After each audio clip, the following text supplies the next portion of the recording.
Sunarto sudah masuk. Ya, selamat pagi Bapak Ibu. Selamat pagi, saya Arun. Suara saya jelas nggak? Suaranya jelas sekali. Oh, jelas ya, sorry. Terima Masih kasih. ngantuk. Terima kasih Dokter Sunarto, sangat luar biasa sekali ya. Dihubungi setiap saat masih bisa nyambung terus. Terima kasih Dok untuk perawat Indonesia. Terima kasih. Kemudian yang kedua akan disampaikan oleh Dr. Ati Surya Mediawati, Eskep Mkep.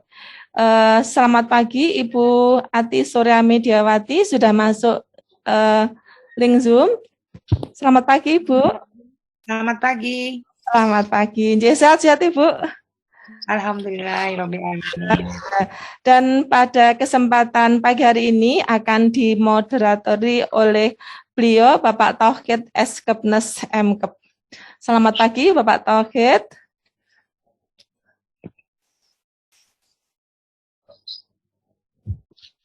Ya, selamat pagi Bapak Tauhid. Sebelum saya serahkan waktu sepenuhnya kepada Bapak Tauhid, akan saya bacakan sekilas kurikulum vitae beliau. Nama lengkap adalah Bapak Tauhid Mkep. Beliau pada saat ini dengan riwayat pendidikan terakhir S2 keperawatan dengan peminatan manajemen keperawatan Undip tahun 2015. Dan pada saat ini beliau menjabat sebagai Ketua Stikes Notokusumo tahun 2022 sampai dengan saat ini. Kemudian beliau juga sebagai anggota bidang diklat DPW PPNI Daerah Istimewa Yogyakarta, dan moto hidup beliau adalah kerjakan yang bermanfaat dengan maksimal dan mengharap ridho Allah Subhanahu wa taala. Demikian Bapak Ibu, sekilas kurikulum vitae. Nanti yang belum jelas nanti bisa dilengkapi beliau. Waktu sepenuhnya saya haturkan kepada Bapak Tauhid. Disilakan. Baik, terima kasih. Assalamualaikum warahmatullahi wabarakatuh. Selamat pagi, salam semangat untuk kita semua. Sebelumnya yang kami hormati narasumber pada sesi 1 ini, Dr. Sunarto Mkes. Selamat pagi, Dokter. Pagi, salam sehat Bapak Ibu. Kemudian yang kami hormati Ibu Dr. Ati Surya Mediawati, Eskep Mkep. Selamat pagi Ibu. Selamat pagi Pak.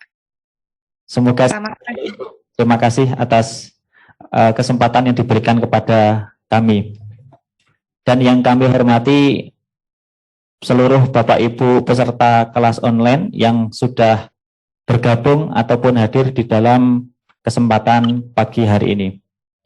Bapak Ibu, pada kesempatan sesi 1 ini ada 2 topik yang mungkin selama ini selalu menjadi pertanyaan bagi Bapak Ibu semua dan ditunggu-tunggu, kaitannya dengan keluarnya keputusan Menteri Kesehatan RI nomor 1128 tahun 2022, yang mungkin dari Bapak Ibu semuanya masih ada hal-hal yang selama ini menjadi pertanyaan atau masih perlu dicari kaitannya dengan bagaimana nanti implementasinya di dalam kegiatan akreditasi rumah sakit.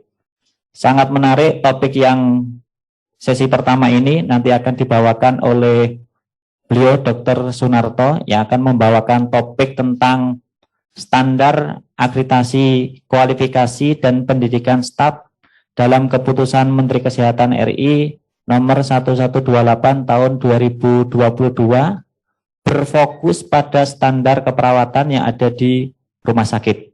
Nah, harapannya nanti Bapak Ibu semuanya bisa mendapatkan jawaban bagaimana maksud yang diinginkan di dalam standar tersebut dan nanti bisa diimplementasikan di tempat Bapak Ibu semuanya.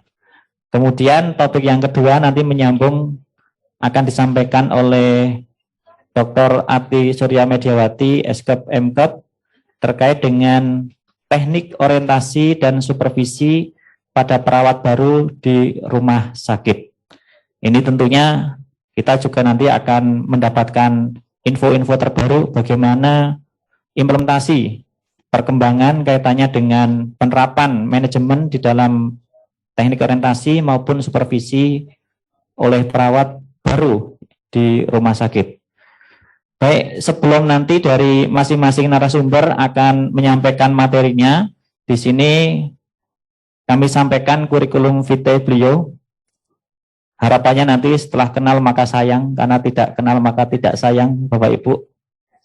Dan semoga nanti semakin menambah kaitannya dengan wawasan yang didapatkan oleh kita semua. Untuk pembicara yang pertama, beliau Dr. Sunarto MKes.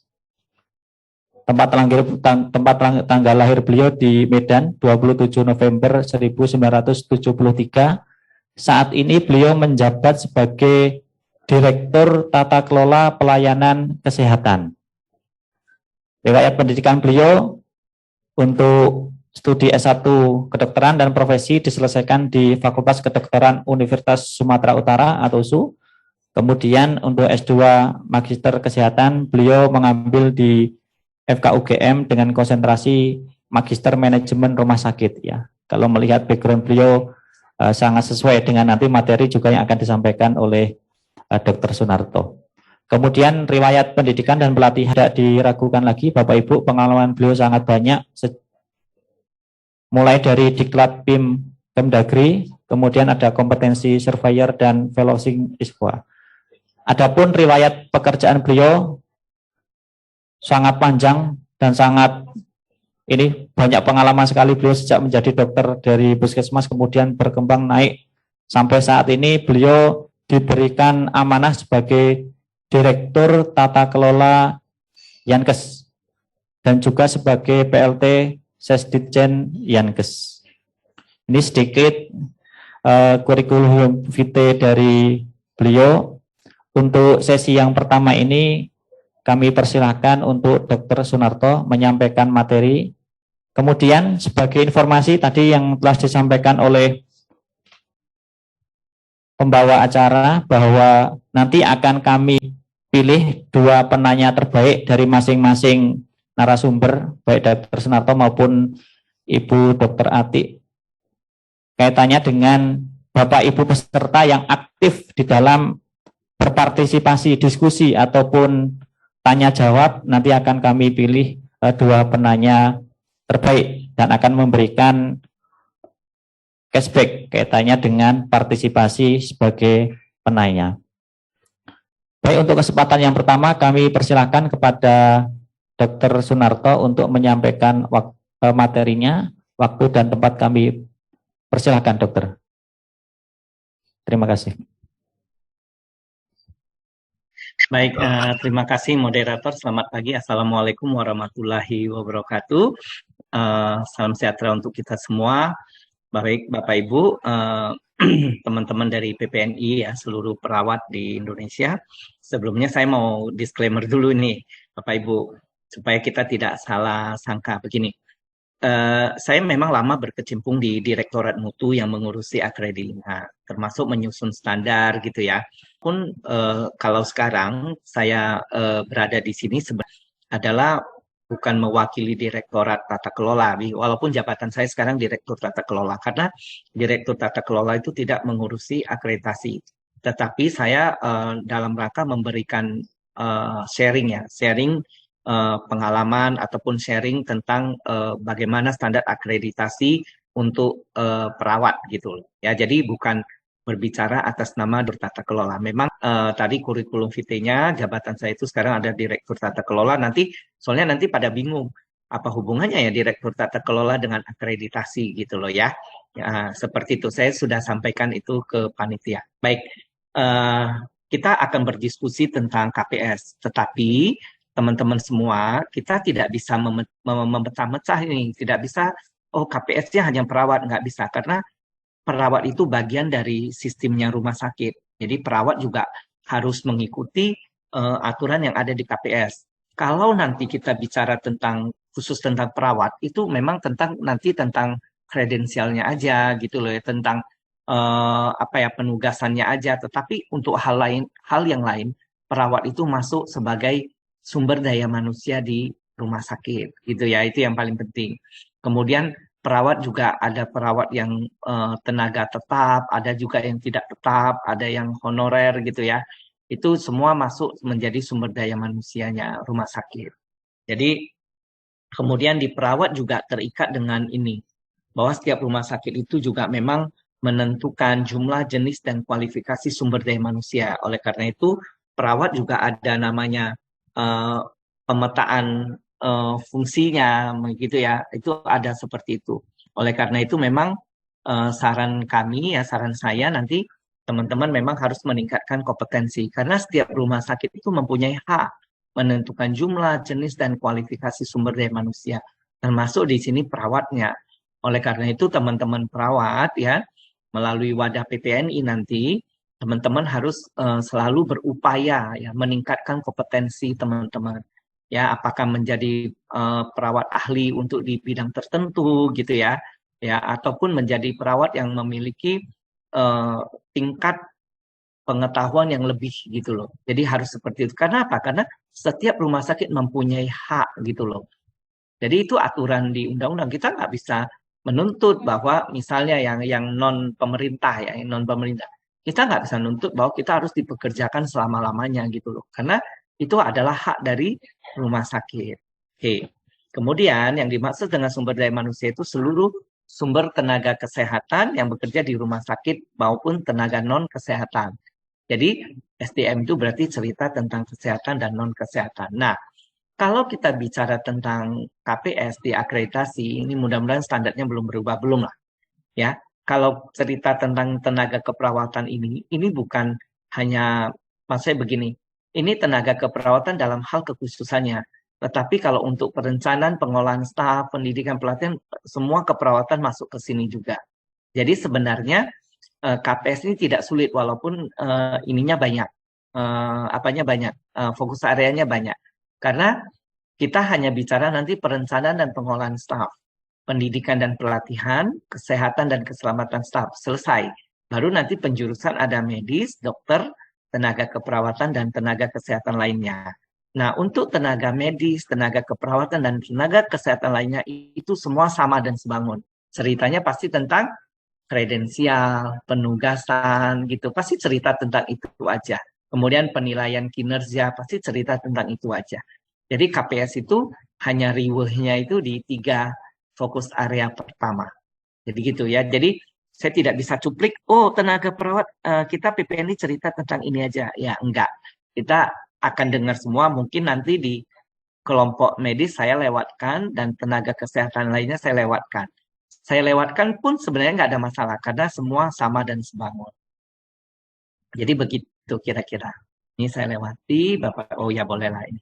Nah, KPS 1 sampai 7 itu cerita tentang pengolahan staf. KPS 8 khusus pendidikan dan pelatihan, ya kan? Jadi mudah. Yang agak ribet ini ya 1 sampai 7 ini, perencanaan dan pengolahan staf ya.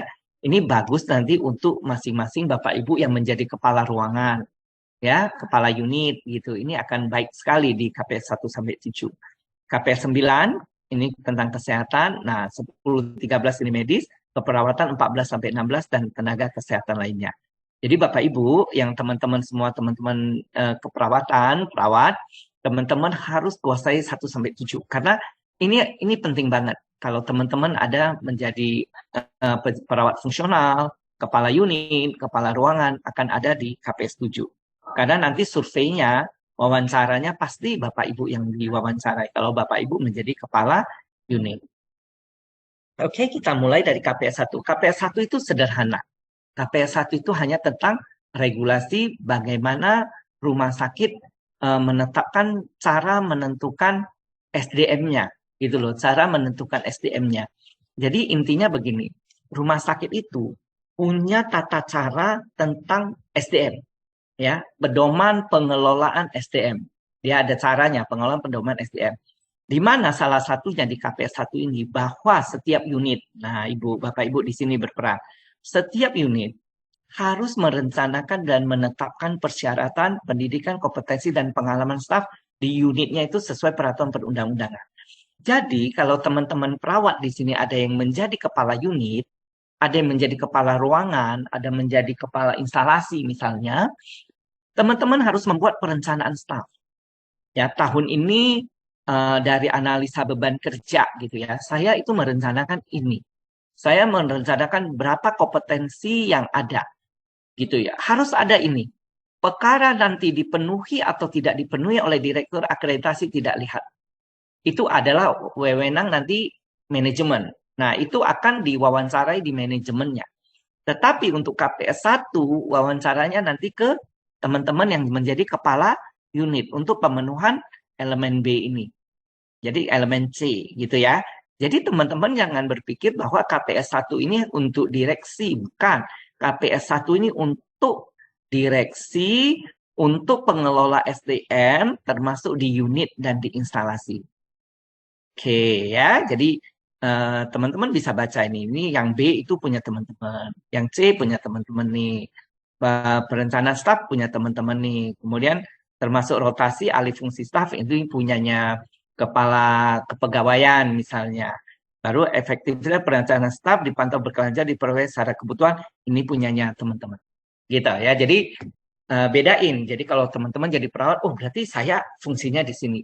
Akreditasi itu seperti itu rohnya. Jadi akreditasi itu adalah ketika teman-teman membaca standar, teman-teman menempatkan diri di mana saya berada untuk standar itu. Gitu ya. Untuk KPS 1, siapapun yang menjadi kepala unit, kepala instalasi, dia sangat berperan di situ. Ya. Jangan pernah menjawab kepada surveyor mengatakan, kenapa kamu nggak rencanakan staf? Karena kami rencanakan nggak pernah dipenuhi. Jangan pernah jawab itu. Itu bukan urusan kita. Ya, itu urusan manajerial, manajemen. Oke. Satu itu ya, Bapak Ibu. Jadi di sini kepala unit mempertimbangkan tentang ini. Kalau merencanakan kebutuhan staf. Ya, peran kepala unit dalam perencanaan staf. Saya yakin kok di sini teman-teman coba dikasih tanda ya, raise hand. Ya, raise hand boleh atau tanda yang menjadi kepala unit berapa orang sih di sini? Gitu. Nah, coba teman-teman hitung. Pasti banyak yang menjadi kepala unit. Kepala unit itu seperti kepala ruangan gitu ya. Resen, pasti banyak. Nah, oleh karena itu, nanti di sini harus ikuti standar ini. Oke, jadi teman-teman merencanakan sesuai dengan misi rumah sakit, populasi pasien, jumlah pasien, ya, kemudian perencanaan kebutuhan yang lainnya, dan ini semuanya. Cocokkan dengan aturan perundang-undangan. Aturan perundang-undangan boleh teman-teman pakai peraturan tentang keperawatan. Gitu. Oke, baik, lanjut. Makasih ya yang sudah resen, silakan ya. Jadi saya ingin pasti banyak lah. Kemudian KPS 2. Nah, di KPS 2 kita cerita tentang uraian tugas. Ya, cerita tentang apa fungsi kita. Jadi di sini tanggung jawab setiap staf dituangkan dalam uraian tugas. Jadi bedakan uraian tugas dengan RKK dan SPK. Ini mungkin teman-teman udah ngerti ya. Jadi gini, teman-teman kalau jadi perawat, teman-teman tuh ada yang menjadi perawat penuh, ada yang menjadi perawatnya itu ada jabatannya jabatan manajemen gitu loh. Jadi teman-teman jadi perawat tapi menjadi kepala unit. Nah, oleh karena itu teman-teman untuk perawatnya teman-teman punya rincian kewenangan klinis atau surat penugasan klinis.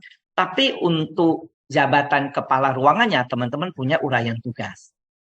Dibedain kan? Dibedain. Jadi kalau misalnya cocok ya di sini misalnya saya tadi yang raise hand beberapa orang raise hand yang jadi kepala ruangan ya atau kepala unit, teman-teman harus mempunyai dua. Satu punya uraian tugas yang dikeluarkan oleh direktur, boleh direktur medik, direktur keperawatan terserah yang menuliskan uraian tugas teman-teman sebagai kepala ruangan. Menugaskan sebagai kepala unit gitu ya. Satu lagi rincian kewenangan klinis teman-teman sebagai perawat.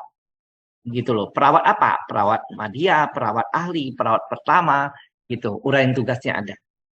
Nah, kayak gitu. Jadi ini diperlukan kalau mengikuti ada dua tugas. Tapi bagaimana kalau teman-teman jadi perawat penuh gitu loh, nggak ya udah teman-teman hanya punya RKK dan SPK, tidak perlu buat surat uraian tugas. Karena uraian tugas teman-teman itu sudah ada di RKK. Ini tolong dipahami ya. Soalnya saya masih sering loh teman-teman tuh gara-gara akreditasi buat sesuatu yang tidak dibutuhkan. Padahal dia cuma jadi perawat gitu loh ya. Tapi dia buat juga uraian tugas. Katanya di akreditasi disebut semua rel. Nggak usah. Itu uraian tugas teman-teman itu sudah ada di RKK-nya teman-teman. Ya gitu ya. Sudah ada di angka kreditnya. Sudah ada di buku logbooknya. Pasang indua harus berapa kali, ini berapa kali. Itu sudah ada. Jangan ditambah-tambahin. Itu. Oke? Kita lanjut ke KPS 3. Saya memang agak cepat supaya teman-teman nggak ngantuk. Kemudian teman-teman nanti rumah sakit. Nah, ini rumah sakit. Kalau standar itu mengatakan rumah sakit, berarti rumah sakit.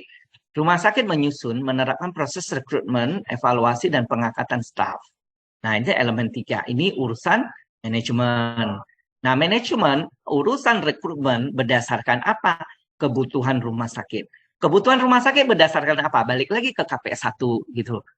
Jadi gitu ya. Jadi ini memang pekerjaannya manajemen ya, tapi kebutuhan rumah sakit itu berdasarkan apa yang teman-teman kerjain di KPS 1 gitu.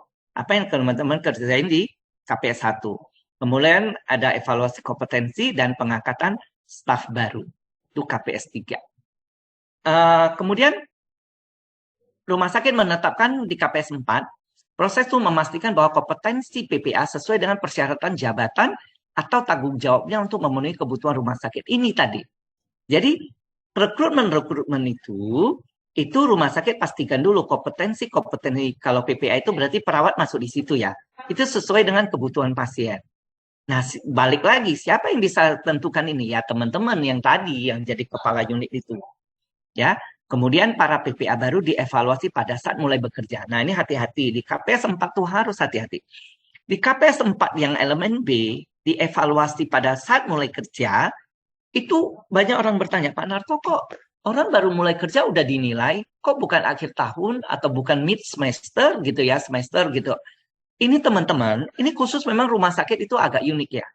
Ketika kita merekrut seseorang, kita itu menyesuaikan kompetensi dia untuk penempatan ruangan dia. Misal, saya rekrut seorang perawat ahli bedah lah gitu ya, perawat mahir.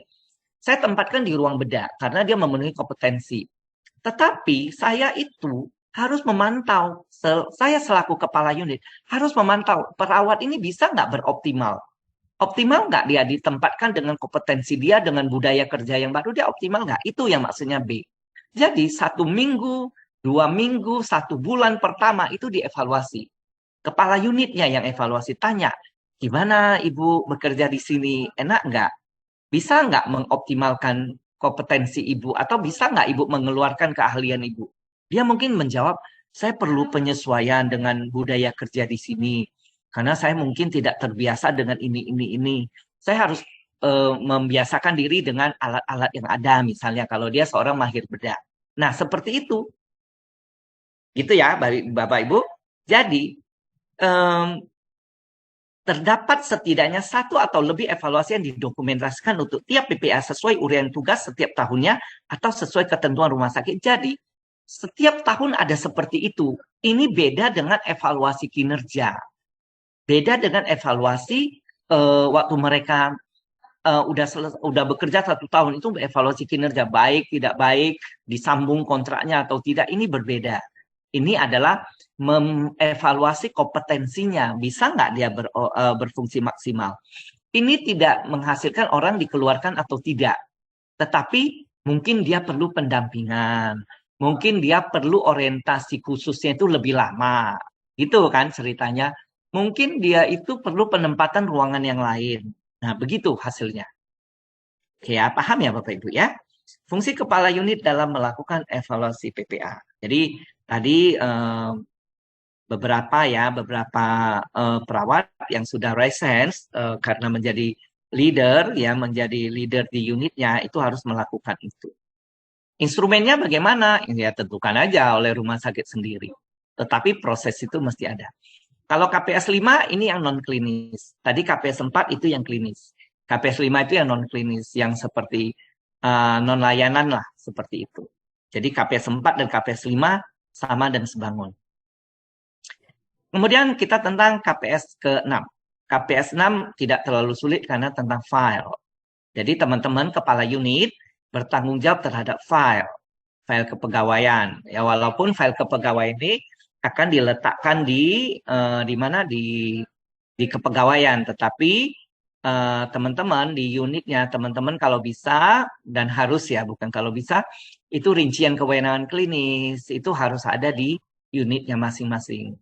Kenapa sih rincian kewenangan klinis harus ada di unit masing-masing? Begini, kalau ijazah tidak perlu ada di unit. Kenapa? Karena kita tahulah dia itu D3, dia itu S1, dia itu S2, itu udah pasti tahu. Tetapi kompetensinya kepala unit kadang-kadang tidak hafal. Dia ini masih perlu pendampingan nggak? Dia ini udah bisa mandiri belum? Udah bisa itu. Makanya rincian kewenangan klinis itu harus ada di unit. Supaya jelas ya, jangan sampai teman-teman melakukan sesuatu itu padahal di rincian kewenangan klinisnya tidak ada. Rincian kewenangan klinis itu kayak SIM.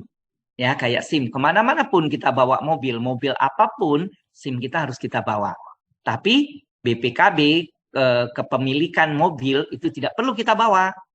Ya kan? SIM itu menentukan bahwa kita kompeten membawa mobil ini. Kita kompeten membawa motor ini. Ya, seperti itu juga. Jadi akreditasi itu sebenarnya logical thinking-nya yang berjalan, bukan sesuatu yang dipaksakan kemudian menjadi aturan. No. Jadi seperti itu. Ini biasa aja gitu loh. Jadi seorang kepala unit dia tuh bingung kadang-kadang. Ini sebenarnya dia kompeten nggak sih memasang kateter? Dia kompeten nggak sih memasang ini? Dia harus masih perlu pendampingan. Itu orang nggak hafal. Ya kan? Oleh karena itu dia harus melihat rincian kewenangan klinis. About rincian kewenangan klinis bisa soft copy, bisa hard copy. It's okay, apa saja. Yang penting bisa ditunjukkan dan bisa diperlihatkan dan kepala unit bisa melihat atau teman-teman bisa melihat. Rincian kewenangan klinis itu sifatnya rahasia nggak? Tidak. Tidak ada yang rahasia untuk sebuah kompetensi. Kita harus deklarasikan, deklarkan. Kita bisanya apa? Kompetensi kita apa? Oke ya, itu KPS 6. KPS 7 kita cerita tentang orientasi. Pak Ibu, saya ingin katakan orientasi ini adalah tugasnya diklat, bukan tugasnya kepala unit. Even itu orientasi khusus. Jadi begitu. Jadi diklat itu sebenarnya di sebuah rumah sakit dia harus menyusun kurikulum tentang orientasi. Ya, orientasi umum berapa hari, materi-materi apa saja yang perlu dikasih gitu kan. Orientasi khusus seperti apa? Kalau seorang perawat orientasi khusus harus di ruang-ruang mana saja misalnya. Atau kalau di ruang keperawatan dia berapa lama? Gak boleh kepala ruangannya suka-suka. Udah deh kamu orientasi di sini. Berapa lama? Suka-suka saya lah. Gak boleh. Dia udah ada ketentuan orientasi khusus itu sekian. Kalau belum mampu setelah dites, dievaluasi, boleh ditambah sekian. Teman-teman di kepala unit harus tanya sama diklatnya. Kalian susun dong diklat kalau orang orientasi perawat baru khusus di sini itu berapa lama sih? Kemudian dia akan dievaluasi kapan. Terus kalau belum lulus evaluasi akan diperpanjang kapan? Berapa lama? Nah, oke ya, nanti itu menjadi keharusan teman-teman untuk memperjelas itu. Orientasi dilakukan oleh diklat, bukan oleh unit. Jadi unit boleh menentukan, jadi kalau diklat susun, orientasi khusus di ruang NICU ini berapa lama sih? Ya, unit boleh kasih saran. Mereka akan adakan minggu pertama mungkin alat, minggu kedua mungkin patient ya, minggu ketiga mungkin ini, dan maksimal 3 minggu gitu loh kan? Ya udah itu 3 minggu dan semua orang akan ikuti aturannya dan teman-teman susunkan instrumen evaluasi untuk orientasinya. Oke, itu KPS 7. KPS 8 itu tentang pendidikan dan pelatihan, bahwa diklat itu harus menyusun tentang kebutuhan training need assessment gitu ya. Kebutuhan pelatihan. Kebutuhan pelatihan itu siapa yang usulkan? Unit-unit. Siapa lagi yang usulkan? KSM. Gitu loh ya. Jadi siapa lagi yang usulkan? Pokoknya pelayanan yang usulkan. Pelayanan bisa langsung, bisa tidak langsung. Manajemen juga boleh mengusulkan pelatihan. Nah, kemudian diklat itu menjabarkan dan menentukan prioritinya. Itu satu. Prioritinya berdasarkan apa lagi? Berdasarkan laporan cakupan layanan, capaian mutu, insiden keselamatan pasien, komplain pasien berdasarkan itu. Jadi teman-teman kepala unit boleh saya nggak bilang komplain sih, boleh pertanyakan kepada diklat. Misal gini, di ruangan saya ini kepatuhan cuci tangannya jelek, makanya saya minta dilakukan pelatihan untuk cuci tangan. Kenapa saya nggak pernah dipenuhi? Padahal saya sudah laporkan capaian saya itu seperti ini, capaian saya itu seperti ini. Nah, itu perawat. Atau perawat mengatakan, di unit saya, capaian penulisan rekam medik itu jelek banget. Boleh dong dokternya dilatih Nah, boleh teman-teman sampaikan itu. Jadi, maksud saya, kebutuhan pelatihan itu diusulkan oleh unit, diusulkan oleh masing-masing profesi berdasarkan informasi-informasi ini. Diklat yang akan menyusunnya semua menjadi prioritas-prioritasnya. Gitu. Jadi menjadi kepala unit itu ada enaknya, ada repotnya. Jadi teman-teman jangan harus mengemban untuk menjadi kepala unit yang baik. Oke, kemudian about KPS 9 itu tentang kesehatan dan keselamatan staf. Itu ini juga usulannya siapa? Siapa yang itu bagian PPI, kemudian bagian K3RS itu harus menyusun. Ya, perawat di sini medical check up-nya mungkin 6 bulan sekali. Perawat di sini mungkin setahun sekali. Yaitu berdasarkan kebutuhan dan layanan, resiko. Siapa yang usulkan? Ya sama unit masing-masing. Gitu usulkan, kemudian dari K3RS itu akan membuat satu prioritas-prioritasnya. Mungkin seperti itu. Oke, mulai ke KPS 10 ya, mulai di KPS 10 ini tentang kredensial untuk tenaga medis. Nah, ini mulai berbeda. Kalau tadi KPS 1 sampai 9 perawat ada di situ, medis ada di situ, non medis ada di situ. KPS 10 ini cerita tentang dokter. Ini yang saya lewatkan Bapak Ibu, saya lewatkan, KPS 11 saya lewatkan. Tapi kalau Bapak Ibu mau nanya-nanya boleh sih. Supaya Bapak Ibu nggak. Nah, saya lewatkan. Nah, mulai ke KPS 14. KPS 14 inilah cerita tentang kredensial. Nah, memang untuk perawat ini agak rumit sih ya, kredensialnya nggak seperti dokter gitu ya. Dokter itu, apalagi dokter spesialis itu paling mudah, karena mereka sudah jelas. Si A itu spesialis anak, B itu spesialis obgyn, sehingga mereka akan dikredensial sesuai dengan kompetensi anak dan obgynnya. Nah, kalau perawat, kredensialnya bagaimana? Perawat itu ngumpul-ngumpul gitu loh. Perawat itu gabung jadi satu. Perawat ini, perawat itu perawat gitu lah. Oleh karena itu, sebelum dikredensial, teman-teman harus di assessment. Assessment itu sebenarnya bagian dari membantu waktu kredensial. Di assessment itulah ditentukan teman-teman tuh punya kompetensi ini, kompetensi ini, kompetensi ini. Di kredensial nanti, itu hanya memastikan bahwa teman-teman layak di kompetensi ini. Dan kemudian dikeluarkanlah rincian kewenangannya teman-teman untuk dibuat surat penugasan oleh Dirut gitu ya, oleh direktur. Jadi teman-teman akan tanya kenapa ya perawat itu harus di assessment sebelum kredensial. Ya kalau di kredensial langsung bingung nanti yang mengkredensialnya.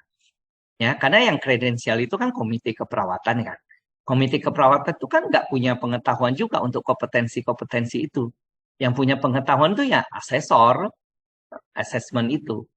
Nah, gitu. Kemudian setelah dikredensial, menetapkan rincian kewenangan klinis, dan ada surat penugasan klinis.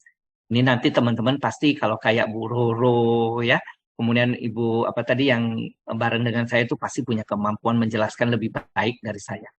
Kemudian elemen KPS 16 ini adalah terakhir untuk perawat, ini tentang penilaian. Penilaian kinerja itu diserahkan ke rumah sakit, bagaimana menilai kinerjanya perawat. Tidak perlu pakai OPPE seperti yang punya dokter. Oke, ini non medis.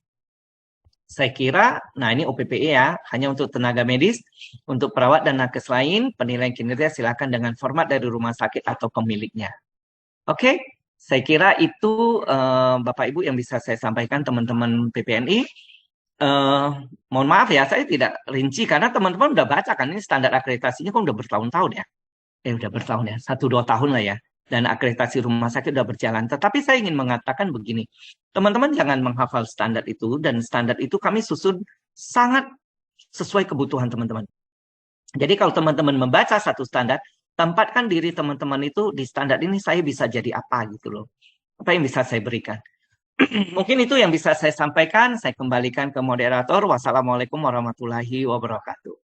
Waalaikumsalam warahmatullahi wabarakatuh. Terima kasih Dr. Sunarto atas paparan materinya. Tadi sangat menarik dan jelas, dan ada penekanan-penekanan penting dari beliau terkait dengan bagaimana pengembangan KPS ini terkait di rumah sakit dengan tentuan akreditasi yang ada. Baik Bapak Ibu, kita lanjutkan untuk sesi diskusi tanya jawab. Mumpung ada narasumber yang sangat memahami betul terkait dengan materi yang kita bahas pada hari ini, silakan kami persilakan bagi Bapak Ibu peserta kelas online untuk bisa menyampaikan pertanyaan. Pak Moderator, izin mau nanya, ini lanjut dengan Ibu dulu ya? Maksudnya narasumber satu dulu ya? Satu sesi dulu, dokter. Nanti setelah itu baru dengan Dokter Mediana. Boleh nggak dengan Dokter Mediana dulu? Karena saya harus buka acara sebentar. Oh boleh, berarti nanti saya tidak live, saya masih ini, tapi saya harus buka acara bentar, ya. Baik, terima kasih. Baik, untuk Bapak Ibu peserta kelas online, untuk sementara nanti pertanyaan disimpan terlebih dahulu. Kita akan lanjutkan untuk topik yang kedua pada sesi satu ini, yang nanti akan dibawakan oleh Ibu Dr. Ati Surya Mediawati, Eskep MKep, dengan tema teknik orientasi dan supervisi pada perawat baru di rumah sakit. Sepertinya ini topik yang menyambung terkait dengan paparan Dr. Sunarto tadi, karena tadi disampaikan juga oleh beliau bahwa di KPS 7 itu kaitannya dengan orientasi bagi staf baru gitu. Jadi akan semakin memperjelas dari paparan Dr. Sunarto yang sebelumnya.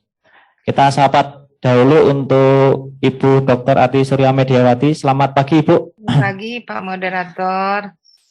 Baik, terima kasih Ibu atas waktunya yang telah diberikan kepada kami. Sebelum Ibu Dr. Ati Surya Mediawati akan menyampaikan materinya, terlebih dahulu kami bacakan kurikulum vitae beliau.